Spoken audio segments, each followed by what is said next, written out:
Louange et remerciements soient rendus au Seigneur. hashimwe kandi hahimbazwe umwami kubwo indirimbo. Si nous lui appartenons, nimba alors dans la vie, turabiwe nous devons aho rero aussi tout mu buzima dutegereza kwemera byose, ego ibintu byose que ce soit bishika, la souffrance, yaba ari umubabaro canke ingwara canke peu uko importe. byaba bimeze kose, ibyo ari byo byose, ibyo ari byo byose turabizi yuko turabiwe kandi dushaka kugumana nawe gushitsa aho tuzova mu kwizera tukabona tutwizeye. Twese turabizi yuko tutazoguma hano ku isi, ariko turindiriye inzu aho tuzoba tuzohabwa kubwo buntu kubw'umwami wacu Yesu Kristo. Imbere ko dusenga, nashaka gusoma muri Zaburi 102, Zaburi 102 umurongo wa 2. Écoute ma prière et que mon cri parvienne jusqu'à toi. Umurongo wa mbere mu Kirundi, zirikana wumve ugusenga kwanje uhoraho we, gutakamba kwanje kugushikire. Au jour où je t'invoque, ntumpishe mu nyonga hawe ku munsi w'umubabaro wanje, numbangire ugutwe ku munsi ntakamba ko unyishure vuba. Kuko iminsi yanje ishira nk'umwotsi, amagufa yanje yaka nk'umuriro, umutima wanje ukubiswe nk'ubwatsi urakabiranye, kuko nibagira kurya igisa canje. Ijwi ry'umuniho wanje ritumye amagufa yanje amatana n'inyama zanje. Umurongo wa 6, meze nk'inyanana yo mu bugaragwa, mpindutse nk'igihuna co mu misaka. mba maso, mpindutse nk'akanyoni kari konyene ku gatwe k'inzu. Abansi banje baranuka umunsi ukira, abandandamukiye bahinduye izina ryanje agatukisha. Umurongo w'9, kuko ndya umunyota nk'ibyo kurya, sukiranya ibyo kunywa namosozi. Kubw'ugushangashigwa kwawe n'uburake bwawe, kuko wanteruye ukana, iminsi yanje imeze nk'igitoto kirehutse kandi nkabiranye nk'ubwatsi. Umurongo wa 12, ariko wewe uhoraho uzohangama ibihe bidashira, icibutso cawe kizoraho ibihe byose. Gusa hano iri jambo ry'igiciro ryera ry'Imana, na nkeka ni umwidodombo w'umuntu nk'uko abantu mu minsi yacu yari ahura n'ibishuko byinshi n'ingwara nyinshi n'ibigeragezo byinshi. na nkeka yari kwari gucura intimba ko munyezaburi, ariko yashoboye kumenya ubuntu bw'Imana yuko Imana igumaho ibihe bidashira, kandi yuko iri ku ntebe y'ubwami ibihe byose, kandi ko n'icibutso cayo kigumaho ibihe byose. Turashobora rero kubimenya kandi tukanabivuga, tukabivuga ko ego turashobora kuvuga yuko turashobora umubiri wacu urashobora gupfa, ariko si ivyizigiro mu Mana yacu nzima. Imana tuzi ko iri ku ntebe yayo ibihe byose bidashira, kandi ko igihe tuzova mw'ino si tuzoshobora kuja kuri yo. Bakundwa bene data bashiki banje, uyu mugoroba turashaka no gusabira bene data bashiki bacu bakundwa, abo bose bagwaye, cyane cyane bene data Folk uyu ari ariko aravugwa. Turashaka kuzana byose umuguru y'umwami by'umwami, arazi byose byacu, arazi igihe cacu, arazi igihe tuzira, arazi igihe tugendera. Turashaka kumusaba kugira ngo adufashe twese, mbere n'abatahamagawe mu mazina yabo badashobora kuba hano. Turashaka kuzana bose, tubazane mu biganza by'amasengesho imbere y'umwami, hanyuma tumusabe ngo abikore. Turabizi ko ni umuganga mukuru kandi ashobora gukora byose, ababwiye amashimwe, ahabwa icubahiro. Turahaguruka ubwo rero ku bw'ibyo mana yizigirwa turakubwiye ngo urakoze kuva mu bwina bw'imitima yacu ko n'uyu mugoroba nawo dushobora gukoranira muri kino kibanza isaha inyuma y'iyindi turi ishamvu yawe nta kintu na kimwe gishobora kudukura mu biganza byawe icyo cyose yaba ari ibyago ari umubabaro ari indwara turi abawe mu bihe no mu bihe bidashira ariko abacu bagwaye tubafise ku mutima mwami mwizigirwa turagusabye ngo bagire akagungwe bafashe ubushobore gutabara ntituzi ingene canke uburyo bigenderamo ariko wowe uzi byose mwami uzi byose tuza kuri wewe kandi turabikumenyesha mwami yego kumenya ko turababaye kuko ijambo Bibiliya itubwira ngo iyo urugingo rumwe rubabaye ingingo zose zihorana n'urwo rugingo uko rero mwami tukuzaniye uyu mugoroba bene data n'abashiki bacu kandi turagusabye mwami nk'uko muri iriya minsi igihe abantu baza bafise ukwizera bugurura ibisenge bamanukana umurwayi ku birenge byawe uko ariko tuzi natwe mu kwizera dushize byose ku birenge byawe kuko turabizi ko uri muganga mukuru uri mukiza akomeye uri wowe ubohora tukwizigije byose mwami turashaka ngo byose ubigenzure uhezagire bose ufashe bose mwami niryo sengesho ryaje kuno mugoroba uhezagire n'abaje hano kugira ngo bumve ijambo ryawe turagushimira kandi yuko wagarukanye muri ta Frank mu magara meza gatuburi twebwe turagusabye ngo umuhezagire birengeye igipimo cyose uduhezagire natwe twese abaje kumviriza ijambo ryawe kubwo icubero cawe n'ubwiza bwawe uduhezagire mwami uhezagire n'abo bose badashobora kuba hano mwami uduhezagire twese uhezagire bene data n'abashiki bacu uduhezagire twese turagusabye mu izina ry'igitangaza kandi ry'igiciro rya Yesu haleluya amen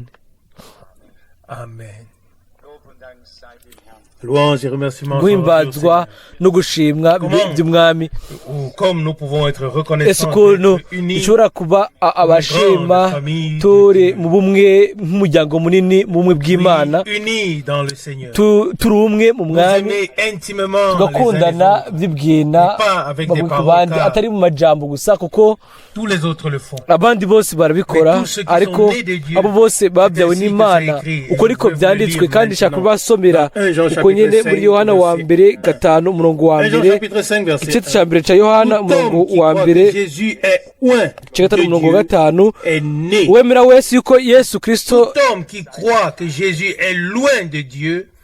uwemera wese yuko Yesu ari Kristo niwe yabyawe n'Imana kandi umuntu wese akunda uwo mubyeyi akunda n'uwabyawe nawe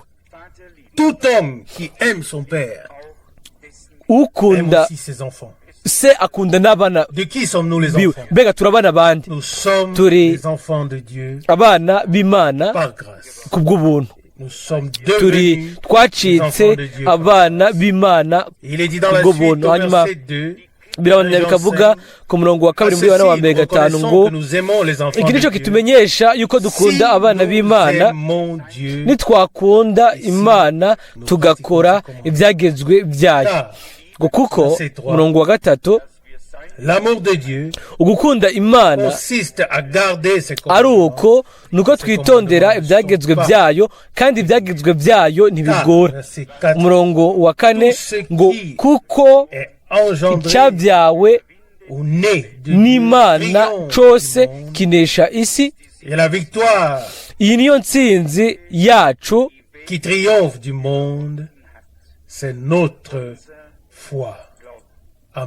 yatsinze isi ni ukwizera kwacu igihe cyashitse aho ijambo ry'Imana ritanditse gusa ribe riri muri kino gitabo ariko aho ricika by'ukuri ukuri rigacika by'ukuri mu buzima bwacu twese tugashobora ata ngubu dushizemwo ata kwigora n'umutima wose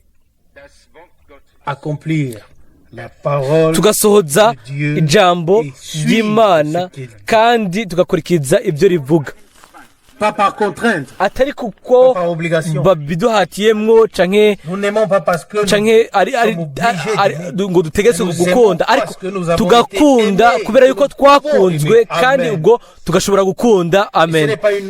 Ibyo rero si itegeko duhabwe, si ariko ni amahirwe ayo twahawe, amahirwe yo gukunda Imana, amahirwe yo gukunda abana bayo bose. Ego ni data hejuru ya byose, kandi abitwa abana ibyo nibyo tumenyeramwo ko dukunda Imana, iyo dukunda abana b'Imana. Iyo dukunda abana b'Imana, kuri ibyo niho tumenya ko dukunda Imana.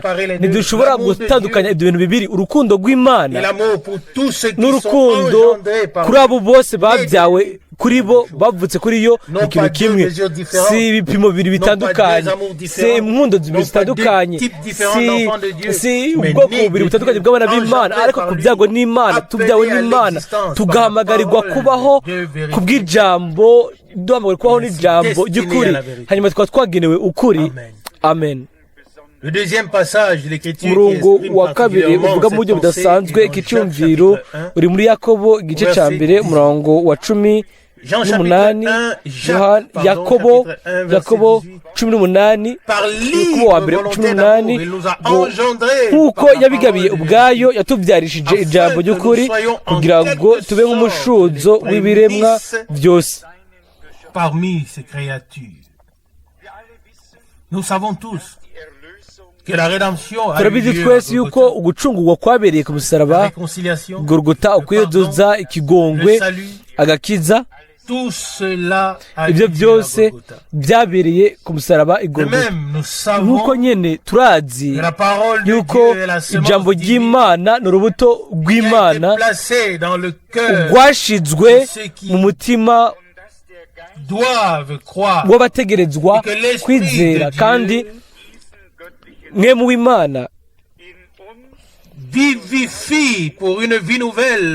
atanga ubuzima mu buzima bushasha.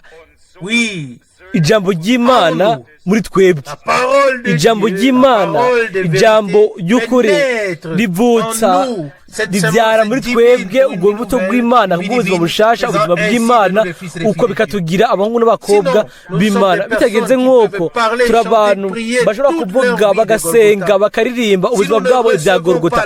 Iyo tudahawe urubuto rw'ijambo ry'Imana muri twebwe, ni gute mbega ushobora kuba ukuvuka atari urubuto ruhari? Mbega bamaze kubibona, ntibibaho no mu buryo busanzwe, ntibibaho no mu buryo bw'imwemu, ntibibaho. Hano aravuga mu buryo butomoye muri Yakobo 1:18 ngo nk'uko yabigabiye ubwayo, ngo kubw'urukundo, si kubw'icagezwe, ngo ariko kubwo kwidegembya mu rukundo rwayo yaduhamagariye kubaho biciye ku ijambo ry'ukuri. Nk'uko yatumye habaho ibintu byose kubw'ijambo ryayo ry'ubushobozi, uko nyene ijambo ubwaryo rikaba ryacitse, ryaje kubaho rikambara umubiri, rikaba hagati muri twebwe. Muri ubwo buryo nyene, uko niko yaduhamagariye kubaho n'iryo jambo nyene ry'ukuri. Amen. Ntagishoboye kutwihakana, turi hano, ntagishobora kutwihakana. Ntushobora kwihakana ngo wihakane abana bawe, ngo wihakane abahungu bawe. Sinshobora kubikora ku banje, Imana nayo ntishobora kubikora ku bayo. Baraho, turi abashima, dushimira Imana. Turi hano, kandi ntituri hano gusa nk'abana b'abantu, ariko turi hano nk'abana b'Imana, abantu bagiriwe ubuntu. Arasaba kuvuga umurongo wa 18 mu Gifaransa ngo kubwo kwidegembya kwayo mu rukundo yatubyarishije ijambo ry'ukuri kugira ngo tube nk'umushuzo w'ibiremwa byose. Haravugwa kuri Yesu Kristo umwami wacu ko ari inkomoko cyangwa intango y'ibyaremwe n'Imana. Turashobora gusoma mu byeshu Yohana 3 mu cete Oui, la lettre à l'église de mu Laodicée. cete c'i Lawodikiya, La troisième lettre, pardon. ni mu cete ca gatatu Dans Apocalypse chapitre 3 au verset ku 14. murongo wa 14 haravugwa Écrit à l'ange ngo de l'église de wandikire Laodicée. umumarayika w'ishengero ry'i Ainsi Lawodikiya parle celui qui uti est la uwita amina le témoin amen, fidèle et véritable. icyabona cyo kwizigirwa kandi cy'ukuri, inkomoko y'ibyaremwe n'Imana, atari ibyaremwe by'isi, atari ibyaremwe hano ku isi, ariko inkomoko y'ibyaremwe n'Imana. Lui, le Fils de Dieu, nous les fils de Dieu, uyu umwana w'Imana, natwe abana b'Imana, uyu umwana w'imfura, natwe abana b'imfura, uyu umwami, natwe abami, lui le souverain uyu sacrificateur, umuherezi mukuru, et nous un natwe peuple de ubwoko sacrificateurs bw'abaherezi bakuru, bw'abaherezi barire bagenewe kuganza no kuganzanya nawe. Hanyuma hano harabandanya kuvugwa ku murongo wa 18 muri Yakobo ngo kugira ngo tube umushuzo mu byaremwe byayo. Harahiriwe umuntu yabonye yarose ubuntu imbere y'Imana akaba ari muri uwo mushuzo. Ni dushobora kubiteba ko ibyo uyu munsi, ariko ndashaka gusoma ijambo rya kabiri dukura muri Petero wa mbere igice cya mbere umurongo wa 23. Petero wa mbere 1:23. En effet,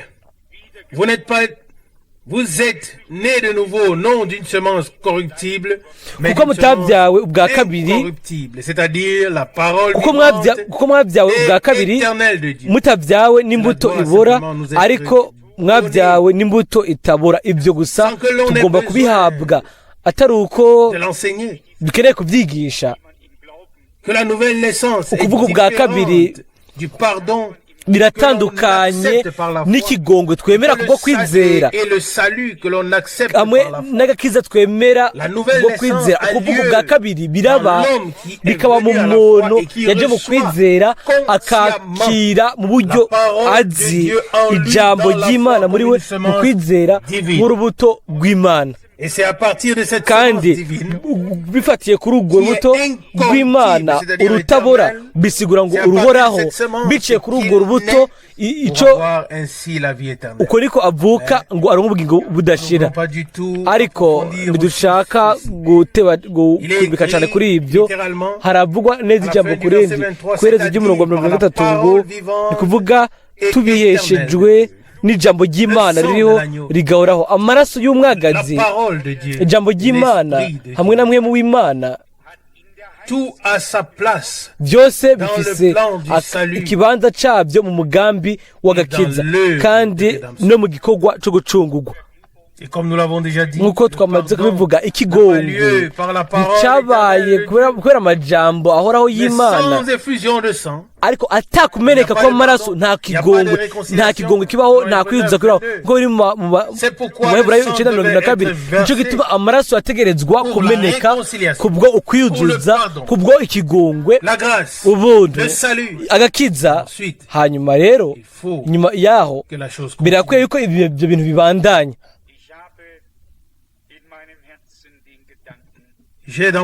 mfise mu mutima wanje icyumviro, kandi Imana irabizi niba ari ikigurutse cyangwa atari ikigurutse.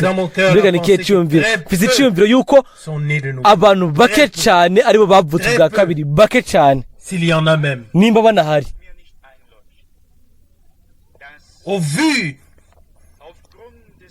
Et la révélation de tout ce qui sort du cœur et ensuite de la bouche des gens, turabona ibihishurwa byose mu mutima no mu kanwa k'abantu. Sinshobora gutahura kandi sinziga ndabitahura, sinshobora gutahura yuko biba ari ibintu by'Imana. Oya, sinshobora kubyizera. Ariko nubwo biri uko, turafise amahirwe afatika n'ibyizigiro bifite agaciro imbere y'Imana byo kuvuga ibyo tutaragiramwo umwimenyerezo, hanyuma tukakira ibyo tutararonka. twaranabyumvise kuri mwene data Branham avuga iriya mizingi itatu w'inyuma, umuzingi w'inyuma umuntu ushushanya impwemu hamwe n'ubundi impwemu y'ubugingo.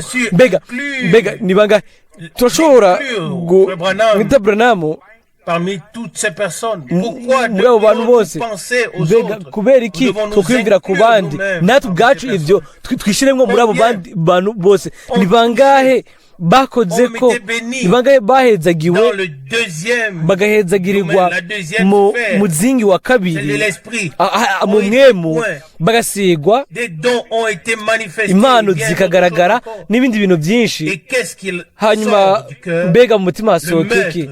ubwicanyi, ukwicana, ugwanko, nk'uko isi itigeze ibigira hamwe n'ibigena n'ibyo. none ibyo ni gute bishobora kuba bihuje n'ubuzima bw'Imana? oya, abantu bazobana n'Imana bategerezwa kuba bagizwe n'ibintu nyene byari bigize umwana w'imfura w'Imana, kuko bazobara abahungu n'abakobwa b'Imana, bazokwicarana nawe ku ntebe y'ubwami nk'uko umwana w'imfura yanesheje akicara ku ntebe ya se. kandi kuri ibyo rero birakwiriye cyane yuko ubu dutahura yuko imigisha yose yabaye myiza kandi turayishimira Imana, ariko mbega yoba yarashikiriye ubugingo bwacu, yacu y'ubugingo, mbega Imana yoba yararemye igashyira mu kibanza ibitegereza kuba bihagaze imbere yayo?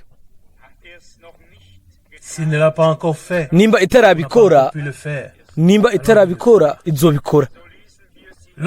umuntu nk'uko dusoma hano ameze nk'ibyatsi, ameze nk'amashugwe, hanyuma aragwa akoma. ariko aravuga ku murongo wa 45 muri Petero wa mbere 45 ngo ariko ijambo ryoraho ry'amahebe bidashira. hanyuma akabona akavuga ngo kandi iryo jambo niryo jambo ry'ubutumwa bwiza mwabwiwe. amen.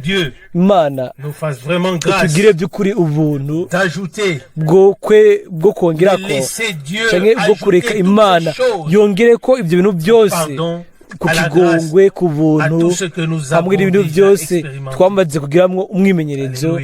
haleluya.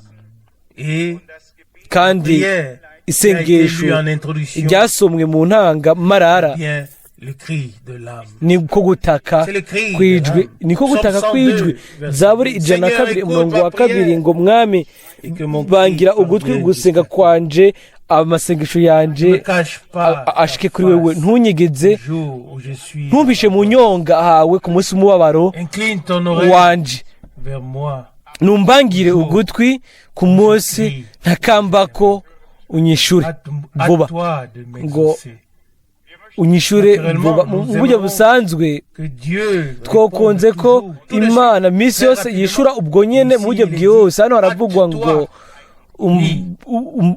umbangukire, ariko Imana misi yose ntihutagiza nka twebwe. Imana ifise igihe cyayo ku bintu byose. irandika igitabo cy'umusigozi ngo hari ikintu cyose gifite igihe cyacu.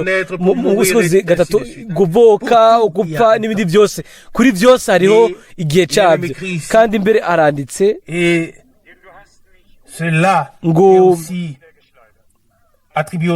nibi nabyo bishyirwa ku mwami ku murongo wa 11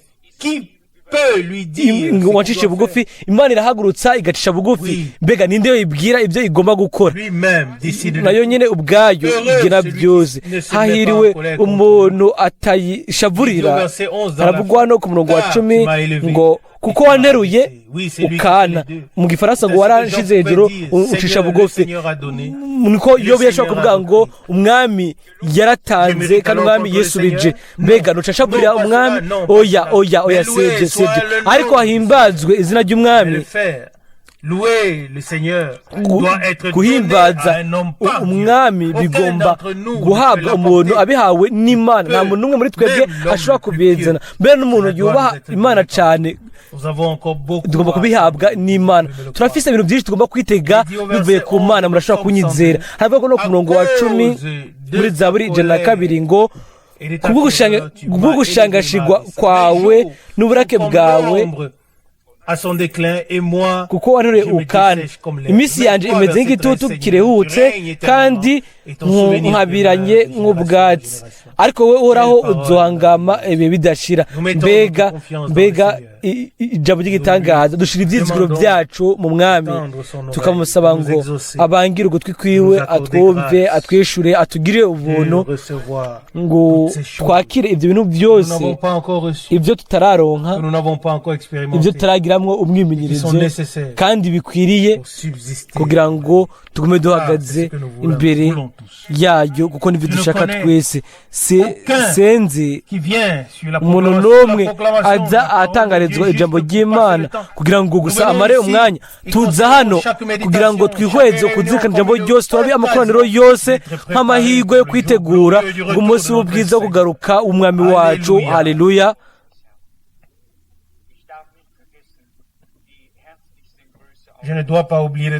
Sinegerezwa kwibagira gutanga intasho nyinshi zo muri Rio no muri Pakistani. Nafashe indege nja mu Bufaransa hanyuma nagiye i Lausanne na mwendata bareriye wabaye umunezero mwinshi niyumvise ko ndi mu rugo na nipfuje ko igihe nari niciye mu makoraniro i Lausanne nipfuje ko haba icoka nk'ikiraho hano iwacu icoka cyo kuba hari ukwidegembya baguwe neza. Amen. kandi ibyo byaranezereje. Je ne parle pas seulement de moi. Simvuga gusa kuri je gusa ariko n'umwami nawe dukore ku buryo bw'uko bimera nk'uko hariya naho haba ibigeragezo haba ibibazo ariko bisa nkaho menga abakondwa batahuye yuko minsi yose umugwaniza ashaka kuvurunga ibintu byose hanyuma mu mwanya runaka buga imiryango hanyuma nk'uko novuga muri ubwo buryo hanyuma ntibabaye bagikurikira ko umugwaniza atwara ibintu tudakurikiye umuyaga mubi w'umwansi nta kintu kimwe ashobora gukora nk'uko umwami akeneye abantu kugira ngo akoreye muri bo uko niko na Satani nawe ntazofata intebe ibiri hano azofata abantu baba bicaye kuri zo ariko tumanuye amadirisha hanyuma tukamenya ko minsi yose ashaka kuvurunga ibintu byose hanyuma umwe akagwanya uyundi n'ibindi kandi turatahura yuko ibyo bizana akaga kandi ibyo ntibiba bivuye ku Mana.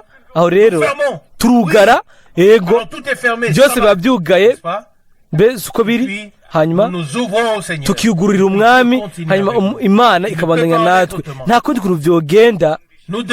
dutegerezwa ndabibabwira uyu munsi kandi ndizwe ko atabyumva ubu ariko ndazi ibibazo ibyari bihari hariya urumva abantu basenga bidegembya banezerewe nta guhagarika nta mitsi ihagaze byose bakabumva bidegembya kandi uko Imana natwe ibiduhe hano muri kino kibanza kugira ngo mu by'ukuri dushobore kuba mu bumwe bwa mwemu mu rukundo rw'Imana kandi n'urukundo rw'abana bayo bose. Amen. dukore minsi yose tugire itandukaniro minsi yose mbega ni ryari Satani karankoresha ni ryari mbega Imana inkoresha yego mbega muyumvira ko yoba yubaha Imana cyane ku buryo bw'uko Satani atomukoresha akoresha abubaha Imana nibo bafata ubwa mbere kuko abo nibo ashobora gukorana nabo ibi bishoboka abasigaye mu bwoko bazi bwa nyuma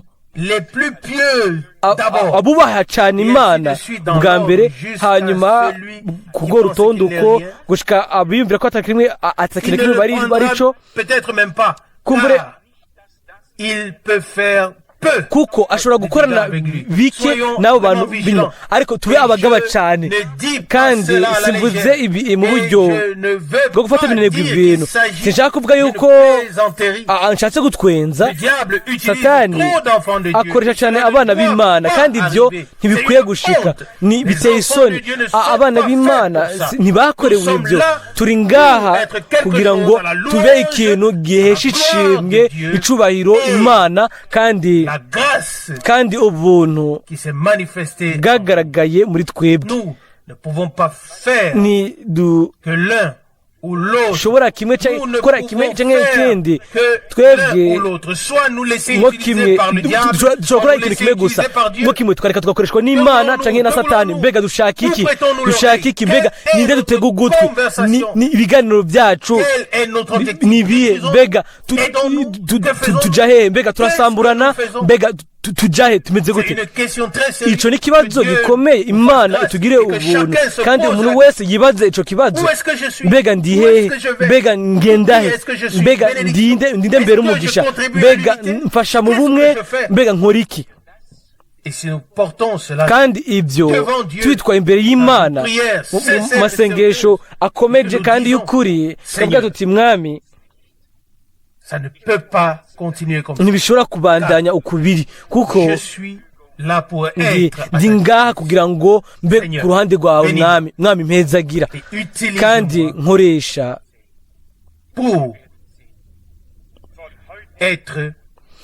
kugira ngo mbere umugisha uzobona uko umunsi ugenda ukurikira Satani azorekura nimba twiteguriye kuja mu gikorwa c'Umwami. Turashobora twese kubikora nka bene data na bashiki bacu. Turashobora twese kwitega ko Umwami yumva neza hagati muri twebwe agashobora guhezagira mu butunzi bw'ubuntu bwiwe. Aho rero ntiduzosubira kuvuga ibyo umugwanizi akora agashiraho, ariko umunsi umwe uzoza kandi uwo munsi utegerezwa kuza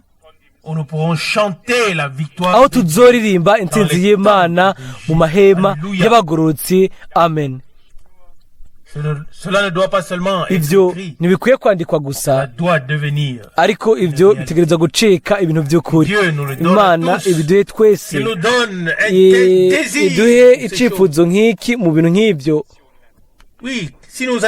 Ego iyo tuba dushitse mu bintu byo gufashwa n'imiti gusa hasiga amasaha make yo kubaho, twovuga ngo Mwami ungira ikigo gukora amazi igihe kirekire ata byamwa mfise uburengera akagongo. None ibyo biba bimaze iki muri uwo mwanya? Ndimana novuze ati subira uvuye. Niba utagize umwanya wo kubaho mu buzima, ntiwabaye uboneka mu gikorwa canje, mbega nukore iki? Ariko Imana si jewe, Imana si jewe, sindabizi. Dufate icyo kintu nk'ama by'ukuri, dufate nk'ama dufite ubuzima bumwe gusa kandi butegerezwa kuba ari ubw'Imana. Ni bugufi cyane. Turashaka gushira ubwo buzima mu buryo bwuzuye ku ruhande rw'Umwami, kandi misi yose tugatandukanya ninde kandi niye mwemu iri kuri twebwe n'ibindi. Hanyuma ati kandi mbega tuko dukoreshwa n'igiki, mbega kubw'umugisha, mbega kubw'umuvumo cyangwa ibyo byose. Imana ibiduhe kubw'ubuntu. Amen. Turahaguruka dusenge.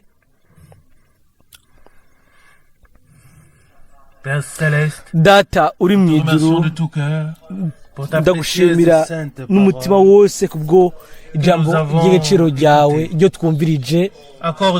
Uduhe uburyo bwo kuraba nko mu cirore kw'ijambo ryawe icirore twashizwe imbere kandi kituri imbere mu bihoraho. Mwami turagushimira yuko ibintu ibintu byo ku isi turaba buri munsi, ariko turagushimira yuko dufise ijambo ryawe iryo dushobora kurabamwo buri munsi.